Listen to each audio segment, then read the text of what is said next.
Kennedy claims the footage was playing on a continuous loop in Diddy's Tokyo hotel room during the 2000 interaction, and further alleged that the rapper was on the phone with J-Lo, whom he was dating at the time. Rachel said on the Daily Mail's The Trial of Diddy podcast that she found the entire situation quite odd, and further described it as creepy and disrespectful. Rachel and her two friends had been invited to Diddy's room for a party after meeting him at a topless club in Japan. She and her friends were expecting to just attend a party, but Diddy was alone in his room when they arrived. She claims they then engaged in a consensual sexual encounter. Jennifer Lopez has yet to comment on Diddy's legal. The entertainment world has been rocked by a wave of renewed scrutiny around Sha Diddy Combs' allegations concerning his past relationships, personal conduct, and behind-the-scenes behavior emerge. Among these claims, a recent revelation from former model Rachel Kennedy has added a provocative layer to the unfolding narrative. Kennedy's account, shared on the Silly Mail podcast titled The Trial of Diddy, alleges an encounter with the music mogul in Japan in 2000. If they asked for ID, he's like, no, it's going to be at the hotel. And then he's like, he's going to give you details. And he pointed towards one of the security guards to give us details so that we could get out of the way so the others can get their autographs. When I first initially met him, like when we went up, I didn't like his energy. There was something about his energy to me that was off. Sean wasn't even... According to Kennedy, the events took place while she was visiting Japan with two friends at a topless club the trio encountered and who invited them back to his hotel suite. Kennedy noted that she anticipated a lively party atmosphere, but was surprised to find only Diddy in the room, dressed in a bathrobe.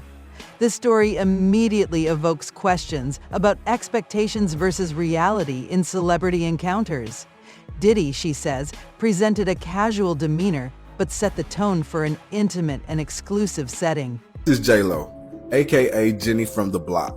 Where she got the nickname from, I don't know, but it might have something to do with that whole club situation back in the late 90s involving P. Diddy and Shine, where someone ended up getting in the face. But my girl Jaguar Wright was actually speaking on the situation about how J-Lo tries to disassociate herself from situations like that, and how Benny Medina actually removed her from P. Diddy and put her with someone new. All Jennifer Lopez had to do was marry a white boy, Oscar winner, for people to stop remembering that she had a gun in her pocketbook.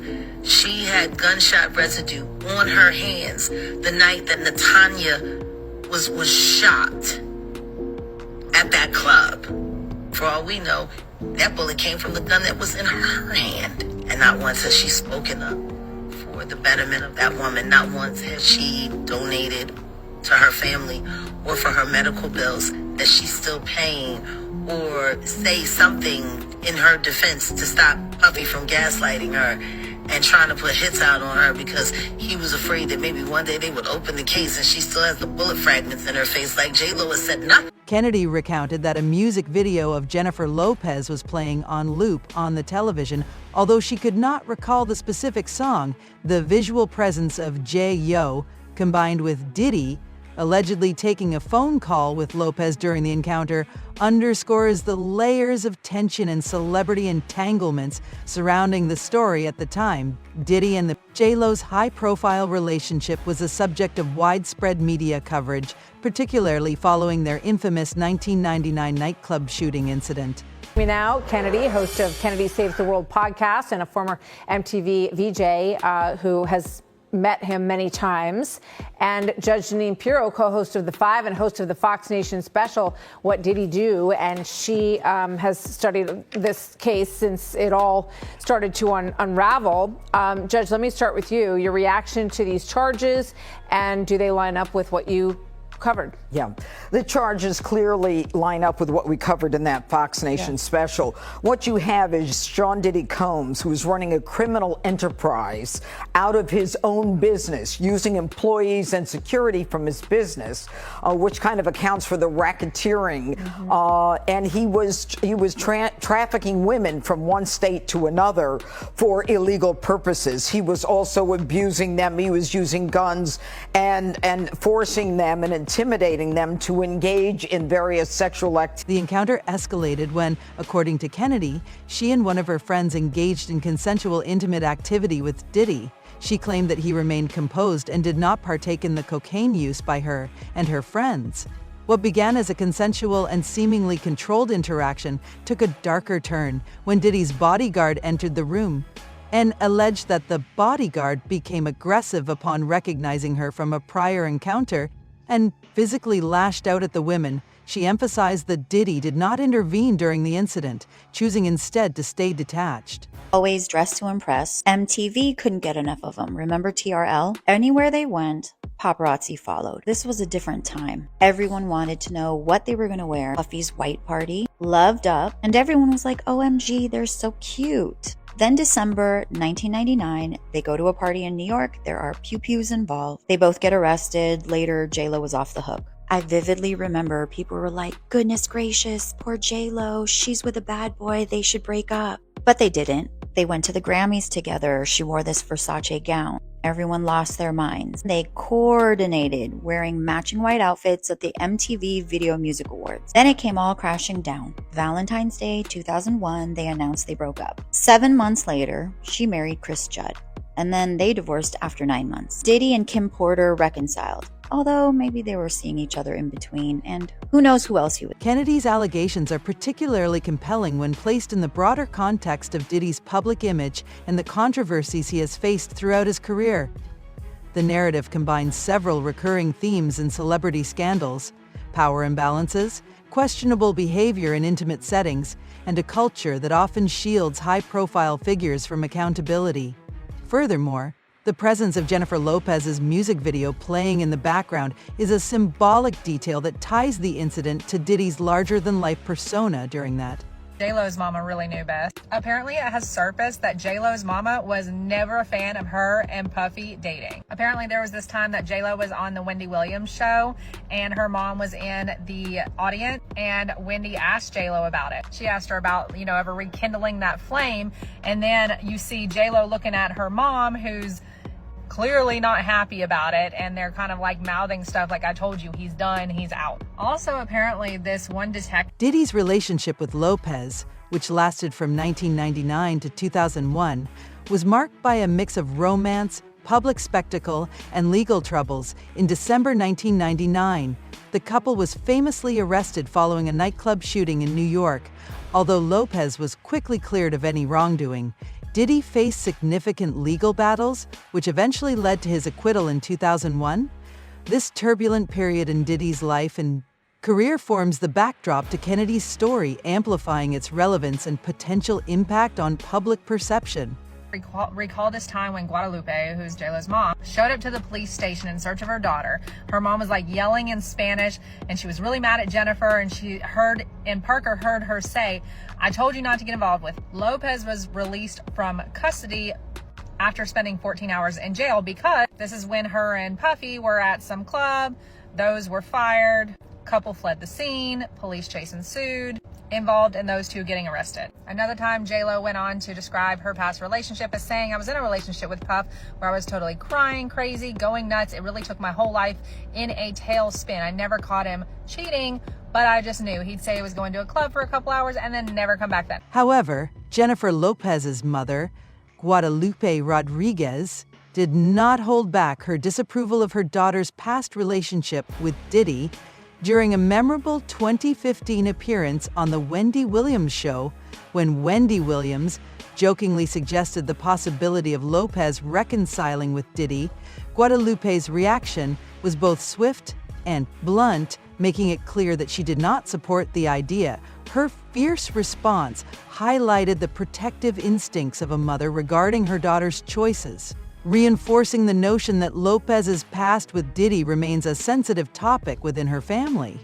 As Alexis just said, I mean, there was always this threat of I'll ruin your career or I'll take money from you. But at the same time, there was far more violence and simple threat of taking money away from them. We saw in that video, and I will bet you dollars to donuts, that there are many videos like that. They did a search warrant of both his homes in Miami and on the West Coast. He was videotaping these freak-offs. Yes, these freak-offs that went on for hours, that women were beaten during these things, and they had to give them IVs to recuperate.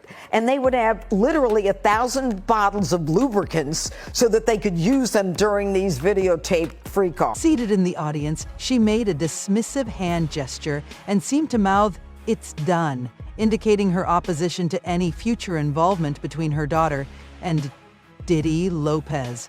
Herself confirmed this, humorously adding, "No Puffy," referring to Diddy's former stage name. How should the industry handle legacy figures who are accused of serious crimes like this? Because you know, at those hotels, they have security personnel that watch that stuff. And if they didn't call the police, they should be in jail. I don't care what nobody say. You know, whoever watched that tape and didn't submit that to the authorities, they should be brought up on charges. Why do you think the video is barely coming out right now? Because you got a lot of people, you know, that's wondering why it took so long.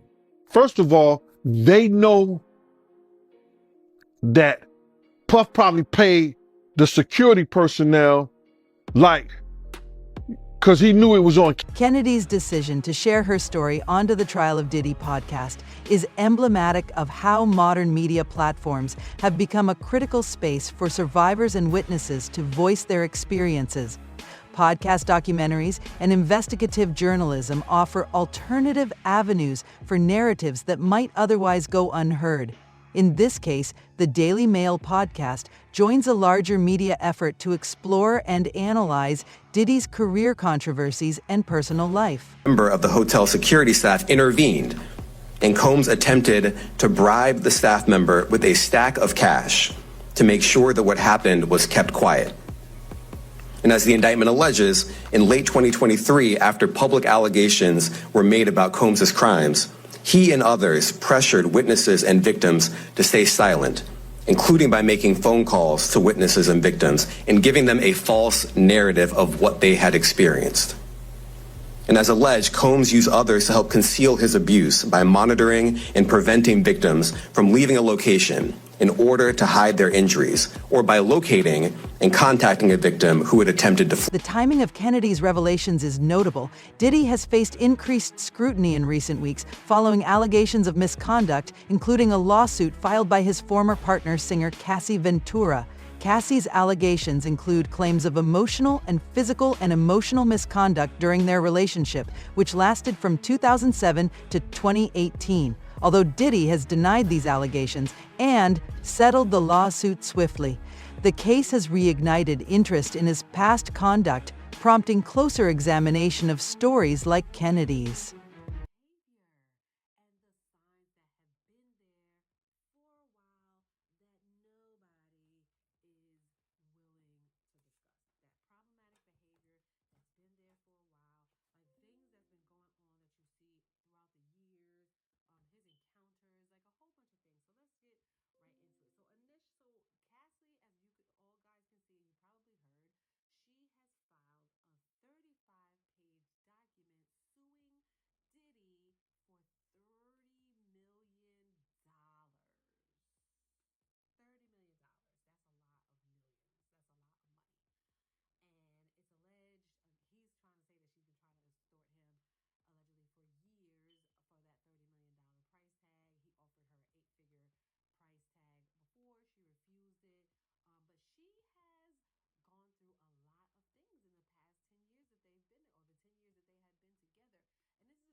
The NENT reportedly occurred after Diddy became enraged during one of their altercations.